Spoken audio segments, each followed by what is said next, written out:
नमस्कार मित्रों। आज की इस कहानी में लघु कथाएं कहानी पार्ट वन। कहानी का नाम है खंभे ने पकड़ रखा था।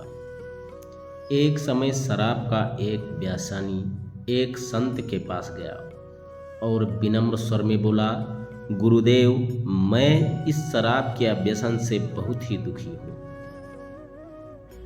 हो गया हूँ। इसकी वजह से मेरा घर बर्बाद हो रहा है, मेरे बच्चे भूखे मर रहे हैं, किंतु मैं शराब के बगैर नहीं रह पाता। मेरे घर की शांति नष्ट हो गई है। कृपया आप मुझे कोई सरल उपाय बताएं जिससे मैं अपने घर की शांति फिर से पा सकूं। गुरुदेव ने कहा, जब इस व्यसन से तुमको इतना नुकसान होता है तो तुम इसे छोड़ क्यों नहीं देते? व्यक्ति बोला, पूज्य श्री, मैं शराब को छोड़ना चाहता हूँ, पर यह ही मेरे खून में इस कदर समा गई है कि मुझे छोड़ने का नाम ही नहीं ले रही है। गुरुदेव ने हंसकर कहा, कल तुम फिर आना, मैं तुम्हें बता दूंगा कि शराब कैसे छोड़नी है।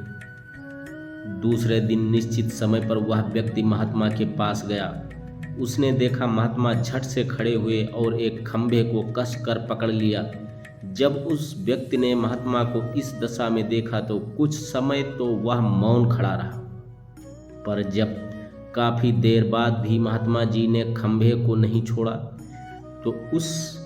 तो उससे रहा नहीं गया और पूछ बैठा कि गुरुदेव, आपने व्यर्थ इस खंभे को पकड़ रखा है। गुरुदेव बोले, वत्स, मैंने इस खंभे को नहीं पकड़ा है, यह खंभा मेरे शरीर को पकड़े हुए है। मैं चाहता हूँ कि यह मुझे छोड़ दे, किंतु यह तो मुझे छोड़ ही नहीं रहा है। उस व्यक्ति को अचंभा हुआ।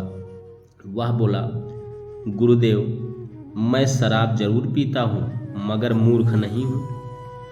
आपने ही जानबूझकर इस खंभे को कसकर पकड़ रखा है। यह तो निर्जीव है, यह आपको क्यों पकड़ेगी? यदि आप दृढ़ संकल्प कर लें तो इसी वक्त इसको छोड़ सकते हैं। गुरुदेव बोले, नादान मनुष्य, यह बात तो मैं तुम्हें समझाना चाहता हूँ कि जिस तरह मुझे खंभे ने नहीं बल्कि मैंने ही उससे पकड़ रखा था, उसी तरह इस शराब ने तुझे नहीं पकड़ा है, बल्कि सच तो यह है कि तुमने ही शराब को पकड़ रखा है।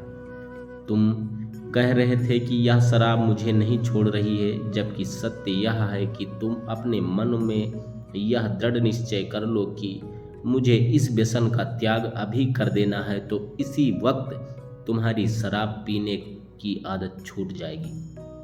शरीर की हर क्रिया मन के द्वारा नियंत्रित होती है और उस मन में जैसी इच्छा शक्ति प्रबल होती है वैसा ही कार्य करती है, सफल होता है, कार्य सफल होता है। वह शराबी गुरु के इस अमृत वचनों से इतना प्रभावित हुआ कि उसने उसी वक्त भविष्य में कभी शराब ना पीने का दृढ़ संकल्प किया।